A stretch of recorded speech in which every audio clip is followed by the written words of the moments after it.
Le famose panchine sono state rimosse da Gentilini ormai più di 20 anni fa. Ciò nonostante, i giardinetti Barbisan di via Roma, di fronte alla stazione ferroviaria di Treviso, sono tornati ad ospitare bivacchi di stranieri. Nelle ultime notti diversi immigrati si sono accampati tra gli alberi e sul prato, piuttosto spellacchiato in verità. Il comune ha così deciso di intensificare i controlli da parte della polizia locale, disponendo passaggi più frequenti e, se necessario, anche una presenza stabile degli agenti.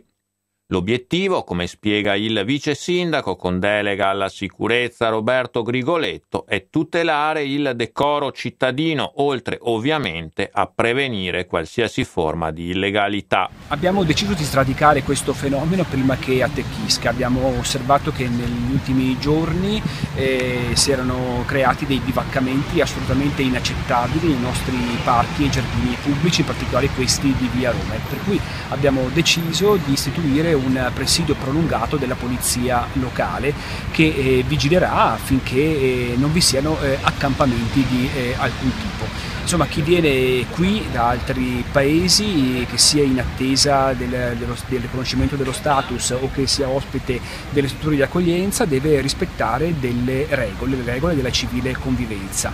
Non può quindi bivaccare, non può deturpare i nostri giardini, i nostri parchi, i nostri luoghi della città. Non a caso analoghe misure saranno adottate anche alla Cittadella Appiani, il cui parcheggio interrato è a sua volta divenuto una sorta di dormitorio per diversi extracomunitari. Sul tema il vice sindaco, a nome dell'amministrazione, ha sollecitato al prefetto un incontro urgente per il coordinamento con le altre forze dell'ordine e anche per verificare l'impiego dei militari inviati in città nelle scorse settimane per il controllo del territorio. Noi abbiamo subito chiesto, quando sono arrivati i lagunari, che venissero proprio impiegati in un servizio di efficace vigilanza e controllo del territorio. Non basta insomma il passaggio attraverso la Jeep, ma bisogna che intervengano a fianco della nostra polizia locale, dove vedono appunto situazioni come quelle che abbiamo visto nelle ultime ore di accampamenti, tende o bivacchi, e intervengono in maniera decisa. Il primo passo sarà quello di identificare i soggetti per capire se si tratta di richiedenti asilo e nel caso si interverrà con le strutture dove sono ospitati, oppure, come più probabile, di persone che hanno già ottenuto lo status di rifugiato o, al contrario, la cui domanda è stata bocciata. Per questi si pone il problema più generale della fase successiva all'accoglienza immediata. Casugana, come ricorda l'assessore Anna Caterina Cabino, punta sulla diffusione del sistema SPRAR, che a Treviso ha già interessato una 70 di migranti.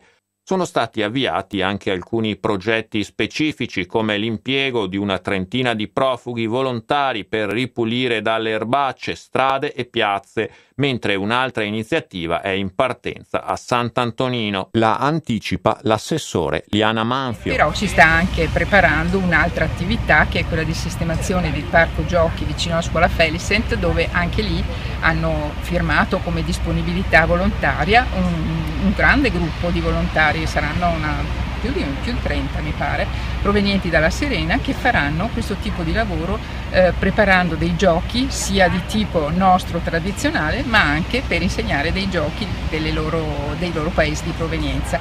Quindi la disponibilità di volontariato esiste anche da parte di queste persone. Credo che sia positivo che diano un contributo alla città.